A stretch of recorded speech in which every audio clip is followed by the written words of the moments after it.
Been a bad season for VAR, of course, a bad season for Chelsea as well. Although they're on a good run of late, their best run of the season that's taken them up to 8th in the Premier League table, 9th in the table, sorry. However, they still desperately, it seems, need a striker. Jackson hasn't hit the ground running, and of course, Nkunku in and out with injury.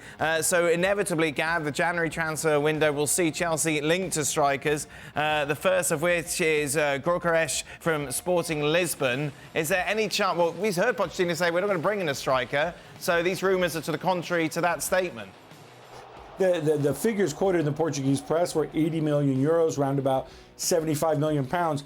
This is a guy who last season played in the Championship for Coventry City here in England. I scored a ton of goals, sure, but he was playing in the Championship. Strikers in the Championship do not cost 75 million, not when they're 25 years not when they're 25 years of age. I have no idea where the story comes from. Chelsea have knocked it down. Pochettino said publicly no striker. Maybe we should believe him? OK, let's go from someone who played for Coventry to someone who won the Ballon d'Or, if we can, Gab, because there are rumours circulating that Karim Benzema could be leaving the Saudi Arabian League. Let's address those first. Are there any truth in them? Well, obviously, he fell out with his previous coach at Al-Ittihad, Nuno Espirito Santo. Then there was an issue because they decided to go, which I thought was funny, they decided to go for a warm weather training camp in Dubai, which is, I think, a rather similar climate, actually. But he wasn't there. He wasn't there because he was on holiday in Mauritius. And apparently there was bad weather and a cyclone. And so he couldn't make his way back to Saudi in time. He hasn't had the best of seasons. I think the difficulty here is he's on an enormous salary. And so it becomes difficult for anybody to ponder that unless he puts his money in his pocket. That's before we get into issues such as transfer fees. So I think he's kind of stuck there unless he decides to, give a whole heck of a lot of money back, or money that he's due to receive in the next 2.5 years. So any chance, for example, of him going to Chelsea to help out with the striker problems, that's not on the table. That's not even worth discussing. Pochettino told you they're not signing a striker. Yes, I know. Pochettino said a lot. Well. Joking aside, we can make fun of Chelsea all we like and the billion and whatever, but they did put together a plan, right? Based on young players, big transfer fees, but low wages, and they want it all to come together and whatever else, and they've made mistakes along the way. Karim Benzema doesn't fit that. He's not young. He's old. He makes a ton of money. He just wouldn't fit. What are you going to do? Bring him in for 6 months? Why? That would be crazy. That would be like bringing in João Felix at great expense for 6 months. Surely Chelsea would. Oh wait, they did do that. But look, no. Fool me once. It's not going to happen. No. It's likelier Karim Benzema, if he does give up all this money, goes somewhere else. But I don't think it's Chelsea at all. Frank, have a word with your fellow countryman. You'd have him for 6 months when you were at Chelsea.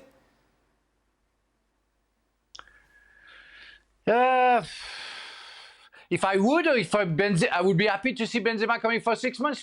Is what you asked me? Yeah. Yeah, it depends what kind of Benzema we would see. Right. Is that the Benzema that we saw in Madrid, or is that the Benzema just coming back from holidays from Mauritius? I don't know. I didn't see Karim playing lately. I don't pay attention to the Saudi league, so I don't know the way he's playing and why people are complaining about his behavior on the field or out of the field. If it's a Benzema pre-retired, no, I think he wouldn't fit. And as Gab mentioned, it's not on the board's idea. Like I explained for Mourinho, you would pick Mourinho. Mourinho would bring some experienced players, which is not the plan of the Chelsea board. And if you make Benzema coming to Stamford Bridge, it's the same idea. You break your plan, and it's not what they want to do. And you have to think about the players who are going to come back. And Nkunku, Jackson, what about Borja? So you will break something, bringing, yes, a fantastic player that used to be a fantastic player. What are you laughing at? I'm laughing at break the plan. The plan's going really well, isn't it? Give it time, Stephen. Why would you not want to we break didn't the say it plan? was a good plan. Stevie, I never said it was a good plan. I just said it was a plan. And that's also a sign of bad management. When you've made a mistake and you stubbornly decide you don't do something that would help you. Right. That's just a sign of bad management again. Gab, what's going on? Why are we hearing rumours of these players wanting to leave Saudi Arabia? Benzema, Firmino, Jordan Henderson?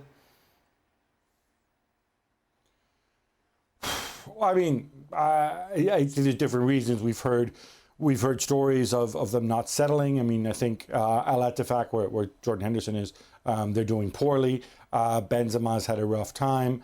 I wonder if also to some degree, there's a bit of a sense that they've kind of disappeared off the face of the earth. I mean, it seems that the only time that we talk about these guys, unless it's Cristiano and it's some kind of highlight, the only time we ever talk about the Saudi League is when people are leaving or when people are coming or, when there's a funny story and Sadio Mane gets married or whatever, right? But you think about their image, you think about their status on social media, you think about their commercial potential.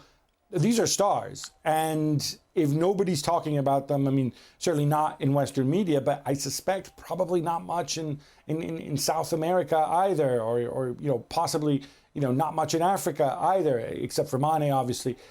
So, all these things put together, you kind of look around, you're playing in these stadiums. I mean, the Saudi Pro League, their attendances they really haven't improved. They're roughly what they were last year, which is less than 10,000 a game, even though many of these stadiums are bigger. Obviously, the bigger teams draw more, but the smaller teams are really small. And, if you were playing at Anfield a year ago, or you were playing at the Bernabeu, man, this does feel like, man, what am I doing with my life? I only have a couple of years left of football. Yeah, I'm making a lot of money, but is this working for me? Yeah, but it's that lot of money, of course, that drew them there in the first place, Frank. You went to Qatar, obviously, for the money. How much diligence did you do before? But how much diligence did you do before that, aside from the money, as actually a place to live, a league to play for? Well, I first made sure that my kids and my ex-wife would be happy to live over there. That it was a change of culture. That yes, for my ego, like I hear for the others, I will play in front of 50 people, where I used to play in front of 50,000. That's part of it. You know that you have a career, and there is after the career, and the pre-retirement is it's after the career. When you decide to go to Saudi Arabia, it's not part of your career when you play for Madrid, Liverpool, for big clubs. It's after the career, and you have to accept the consequences of it, especially when you go to countries like that where it's a complete differences of culture. So for Jordan Henderson, for example, I was told that he went on his own without his family, that the family is missing. On top of it, didn't pick the right club because the club is too far south, it's too hot, whatever. Well, man, get the information before signing. It's not about millions. It's not all about millions. It's about also having a life. And I went to Qatar for 3 days. I visited the country and the city. It's a small country. And I said, well, we go for it. The school is good. The house is good. We know what we're going to face. The weather, a change of career, a change of football. But I signed for it. And I got the money before playing. But as soon as I got the money, I knew that I had duties. So they all know that they have duties. And they don't fulfilling the contract in a way. So you sign for it. You want to play the big time, get in there, getting the money, do the job. Hang on, do the job, Steve, when you go to Saudi Arabia, all right? I will. Make sure you do.